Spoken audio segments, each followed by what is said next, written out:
Hello, I am making my update. I'm 17 months off and 3 days. I think my last video was 13 months off, so it's been 4 months since I made an update. If you're finding my story without seeing the others, I'll give you a quick update. I was on 2 milligrams of Klonopin about 6 years ago, and then I crossed over to 3 milligrams of Ativan, and then I tapered down, I thought, the right way because I was listening to my doctor. So I would cut 0.25 every like 6 to 8 weeks, sometimes slower. So for me, I think my long, slow taper was too slow. And then when I got down to 1 milligram of Ativan, I dropped one of my doses from 3 times a day to 2 times a day, and then all hell broke loose. So I had to cold turkey from 1.5 milligrams because I had updosed, which I do not recommend. And then I had suicidal thoughts that turned into urges that were so intense that I thought I was going to die. So I checked into the VA hospital and they cold turkeyed me off of 1.5 milligrams of Ativan. I had the worst withdrawal ever. 6 months was acute, and I had probably, I don't know, 100 to 150 symptoms all at the same time. Everything from inner akathisia, where I felt like I was plugged into an electrical socket and I could rip my skin off and run down the street insane. I had psychosis a little bit. Now I know there's a word for what I was thinking.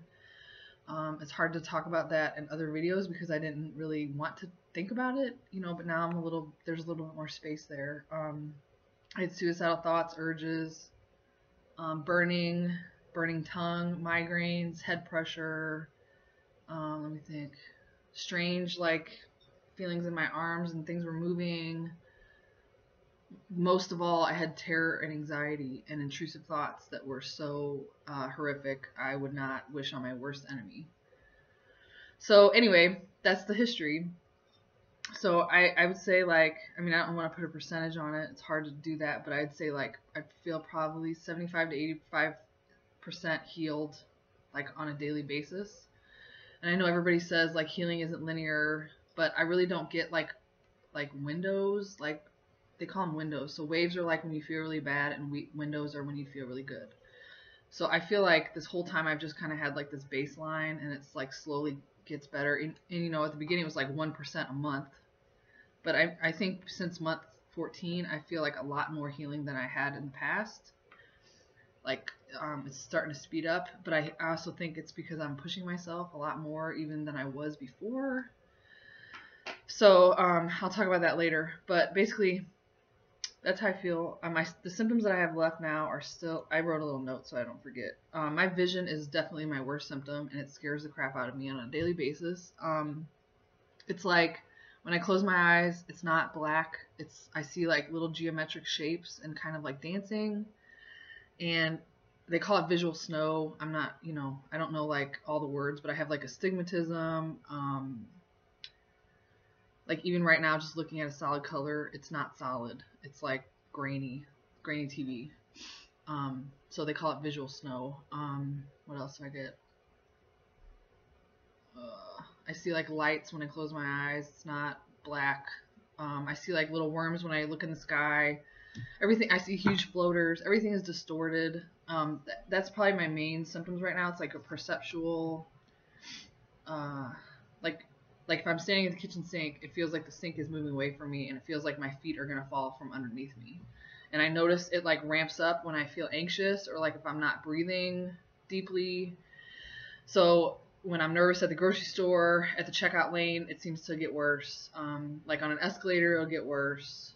In a social, when somebody's like pushy, or like a conversation I don't want to be in, it seems to get worse. And then I have to do this thing where I like rock back and forth on my heels, which I'm sure is like some leftover remnant of akathisia, but it doesn't, like, I can say that I have all these symptoms, guys, and you think like, oh my god, I'm going to be like that when I'm 17 months off.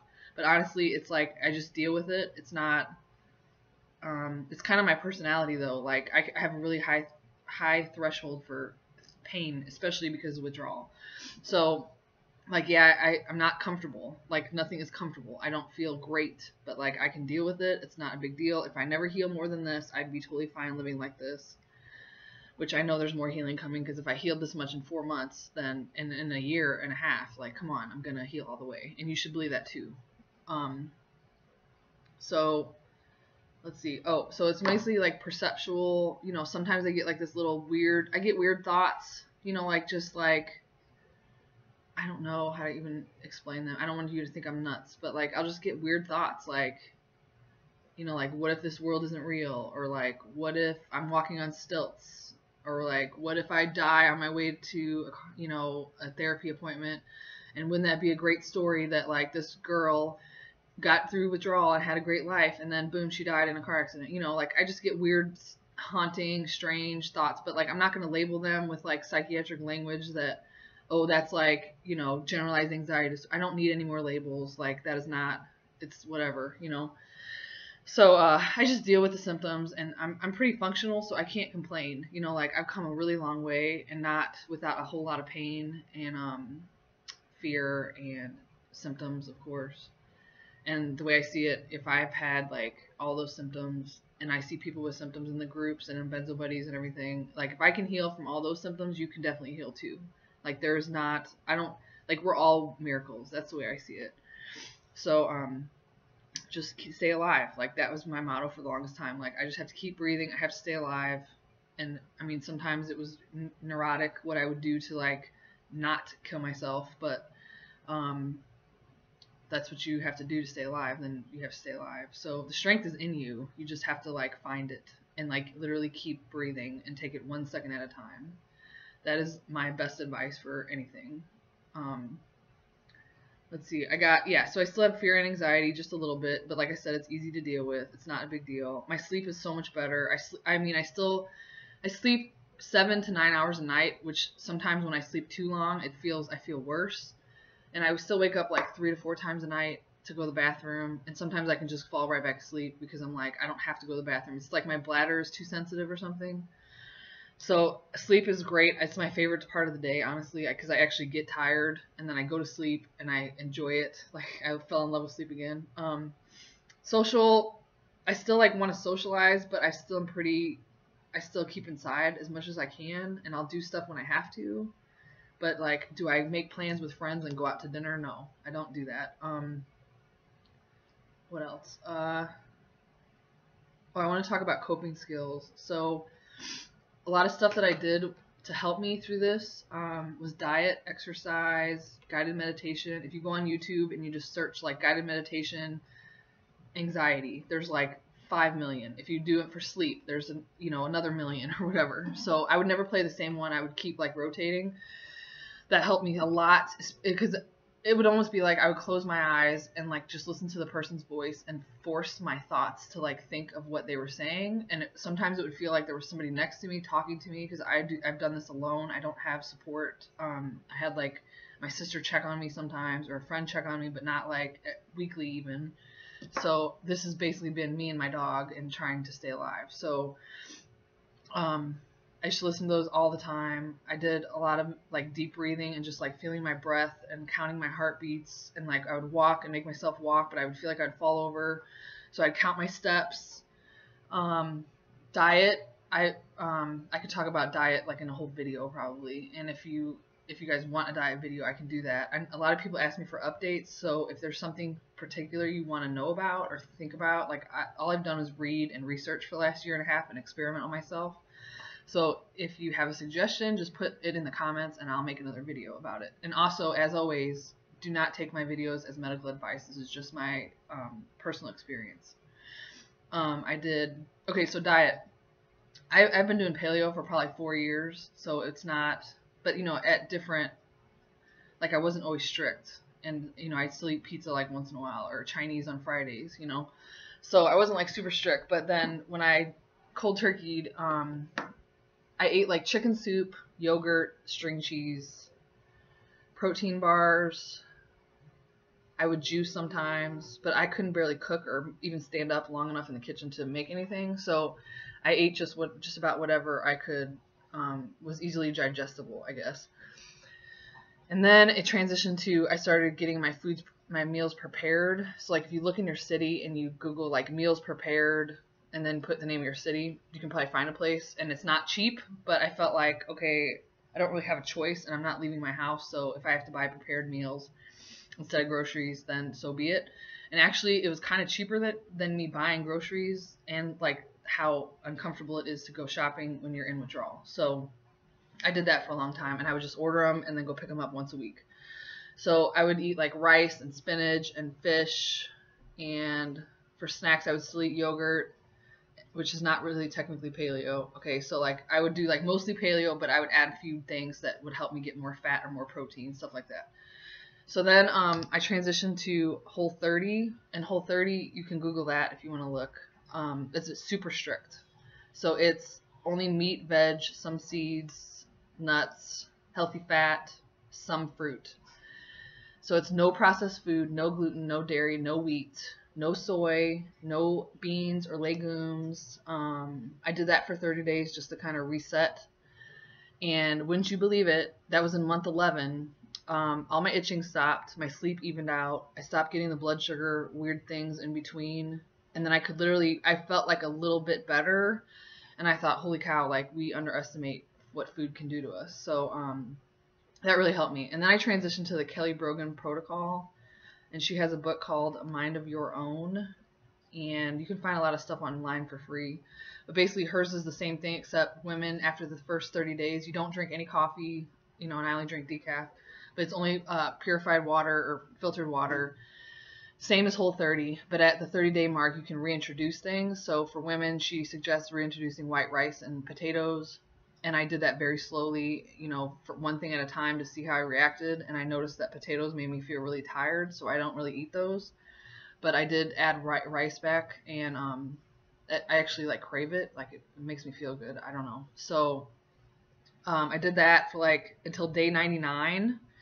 And then I was like, okay, I need to at some point eat normal food, because I don't want to be, I was getting like phobias. Well, I've had phobias from food because I read too much in all the groups, and people would say like, don't eat, don't drink milk, you're going to get this and this symptom. And like, I just read it so much that it really affected me, because we're so vulnerable, you know what I mean? So I have to stress this, that like everybody is different.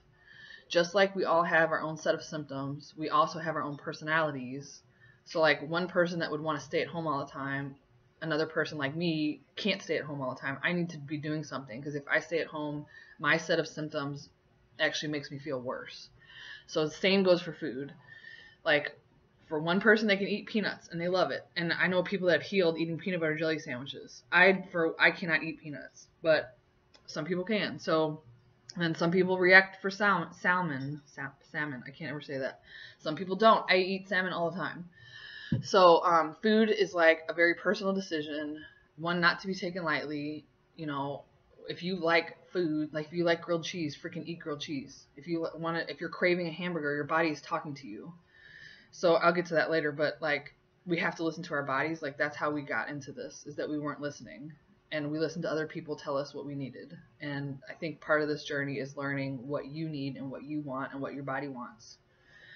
So, food. So now I'm transitioning into the WALS protocol, which is basically the same thing I just said. It's like each one of these protocols is like similar, but they have like their own tweak. So WALS protocol is 9 cups of vegetables a day, because I feel like I'm not getting enough vegetables. I'm listening to my body. So for her, you do basically what I just said, like a little bit of protein, healthy fats, no processed food, but you also add 3 cups of sulfur-rich vegetables like cabbage, mushrooms, onions, those kind of things. 3 cups of richly colored food, so like food that is colored all the way through, so like a green pepper or a red pepper, or let me think. She doesn't count like cucumbers, like eggplant, but eggplants aren't really have a lot of nutritional value, stuff like that. It's colored all the way through, like an orange, okay? And then 3 more cups of green leafy vegetables. So I am not up to 9 cups yet, but I'm getting close. So I've been slowly building, and I feel better already. Like I feel like I needed live food or something. I don't know. So I'm enjoying that. She has a free TED Talk. It's on YouTube. It's called, just look up TED Talk Dr. Terry Wahls. Here's her book, Terry Walls. So what else? Let's see. So yeah, that's the diet thing. Food has been very important for me in this, because when I eat sugar, I feel like crap immediately, and I don't want to feel like crap. So if I have some control, I'm gonna do that, keep doing that, you know. So exercise. I've been going back to CrossFit since January. I just did like one-on-one personal training, and I went super slow, and I'm talking like 25% of what I used to do. And now I'm up to like, I'd say like 75%. Some days I surprise myself and I push a little harder. So I'm able to go like 2 to 3 times a week. I've been doing great.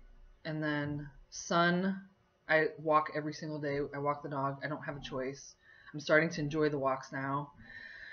God, I could talk for another hour, I feel like.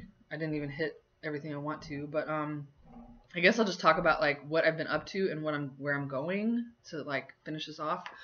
Okay, so in March, I took a trip to Maryland for this organization, Warfighter Advance, and it's like the only program in the States that teaches veterans how to think about post-traumatic stress in a different light, instead of it being like a medical problem that you need to take pills for. So, I mean, I didn't learn anything I didn't already know, but it was just good to see other people learning and supporting each other. And I met another survivor while I was there, and it was great, and I had a great time. I was very symptomatic. They had to fly from New York to pick me up because I was terrified to get on the plane because of all the perceptual things. I thought like the plane would make me worse, but it actually was fine. And like the only weird thing that happened was like my ears kind of sounded like cellophane, but just toward the end of the flight. And then when I flew back home by myself, I actually felt like, holy cow, I did it. And like, I can do this again. And this wasn't as bad. And it was all fear. And look what happened. So like, my point for saying this is like, if I waited until I was like, I had no symptoms, and then I said, okay, I'll exercise when I don't have symptoms, or I'll travel when I am healed, like I'd still be waiting. Okay. And I can't, like, at some point I have to like live, you know what I mean? And I have, part of like recovery is getting your life back. So yeah, it didn't feel good to like get on an airplane with symptoms, but if I didn't do that, I wouldn't know that I couldn't do it, you know? So I'm so glad I did it. And on the way home, I got in my friend's car. She picked me up from the airport, and I said, I want to do it again. Where can we go next? Because I honestly felt like I got freedom back, because I've been trapped in my house for 2 years, you know? So that was awesome. And then what else?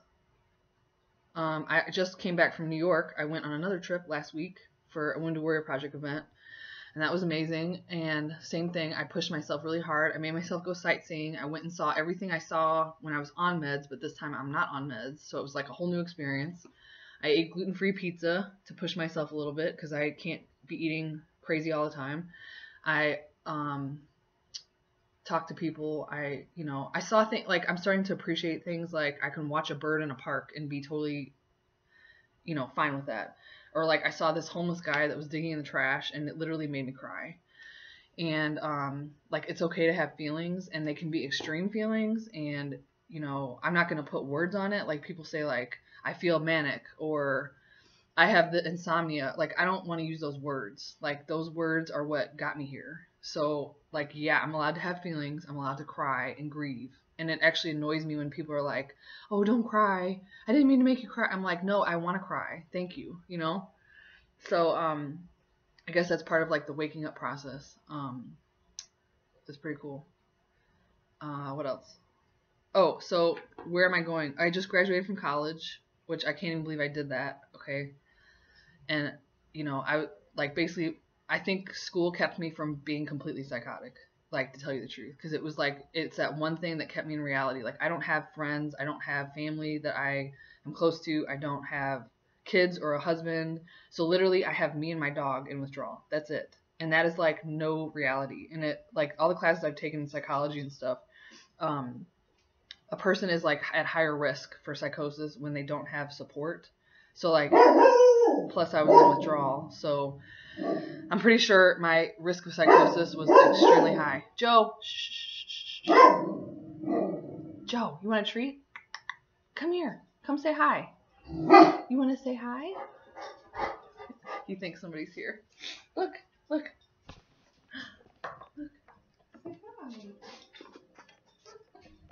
Okay, anyway, sorry about that. So I feel like school is the only thing that kept me in reality, and I'm really glad I didn't quit. And so anyway, I just graduated college. I start back up in the fall for a master's in social work. I post about this on Facebook sometimes, and I get like the craziest responses and private messages from veterans that say, "Me too. The same thing is happening to me. I'm on 8 meds. Help me get off. I don't know what to do." So like I've been trying to support people as much as I can. I can't like tell people what to taper or when to taper. Like that's medical advice. I don't give that. I can just share what I did and like suggestions or give resources and stuff. So it's just heartbreaking, honestly. And after I left that program in Maryland, I thought like I cannot just go home and act like I didn't see what I just saw. Like I saw guys on cocktails that were, 13 meds, and I was on 17 at one point in 2005. So it took me a really long time to get off all that. And I just am so scared for people on these cocktails. And so I feel like I'm supposed to do something in this community. I'm not sure what it is yet. So I've talked to friends, I've met with other survivors, and like the best advice I got was to just keep doing what I'm doing and keep being myself, and like the opportunities will come. But I am going to like start going to conferences about this subject, like the withdrawal subject. I don't know. And I start school in the fall, so we'll see what happens with that and like where that leads. But I'm just gonna I'm gonna go meet a survivor on Saturday in Kansas City, which that'll be my first road trip, and that's 3-hour drive, and I just want to see if I can do it. And it's never comfortable, but I just keep pushing. So I guess that's it, because like I have a whole list of things I could just keep talking, and I'll just shut up now. So 21 minutes is long enough. I guess for as far as hope, I just think every single person that watches this, every person that is like in withdrawal, like your body is healing, and that is not a doubt. And it doesn't feel good, but I always think like when you break a bone and then you touch it, it hurts. So hurting is part of the healing process. It's not pain free. So you can have like a million symptoms and feel like you want to die, but your body is healing regardless. And I think for me, I just had to trust other people. So like I didn't believe that I would heal at all, like until month 10. I'm not even exaggerating. But other people like Baylissa Frederick from Recovery Road, she's the survivor. She's like 10 years off or something. I would listen to her videos, and she would say like, everyone heals. Like healing is inevitable. Just keep going. This too shall pass. She'd say things like that, and I'd be like, okay, well, I don't believe I'm going to heal, but Baylissa believes that we all heal, so I'm just going to believe Baylissa. And it literally, I'm telling you, like when I say believed her, I believed her like 0.5%. Like just a tiny little piece of like, okay, I really don't believe you, but I'll hang on till tomorrow. And then I just woke up and did it again. And then, there were times like, acceptance is like a huge part of this. Like, okay, there's no pill to take. There's no doctor to find. There's no specialist that specializes in this. And even if there were, I wouldn't believe what the hell they were saying, because look what happened when I listened to doctors anyway. There's no supplement to take. There's nothing, okay? All I can do is like try to manage some of the symptoms with food, burn off some of the cortisol with exercise, and like put my head down and grind out the time. That's it. Like it's going to take time. It's like you get a jail sentence and you don't know how long it's going to be, but you just like hold on to that faith that one day you're going to get out of jail. And so, then the light at the end of the tunnel becomes darker. I'm speaking in cliche and I hate that. Oh my God. But like there's a little glimmer, and it's like, okay, like I had like a good emotion for 5 seconds, and then like next week it's for 10 seconds. And literally that's how symptoms start to fall away, and you start to get new feelings that are coming back. So, just hang on. Find like a healing buddy that you can talk to, somebody like on the Facebook group or in Benzo Buddies. I'll put them in the caption below. A couple links to some groups. Just hang on. And also last second, World Benzodiazepine Awareness Day is coming on July 11th. So if you're on Facebook, look for their page. They have really cool videos, and they share recovery stories and success stories and videos like this, stuff like that. So they also sell t-shirts, and the profits go to Benzodiazepine Information Coalition, which their website is www.benzoinfo.com. So there's a lot of things out there to read and to support you. Just like I said, put your head down, grind out the time, try to accept and distract. Those are your best friends. All right? Happy healing.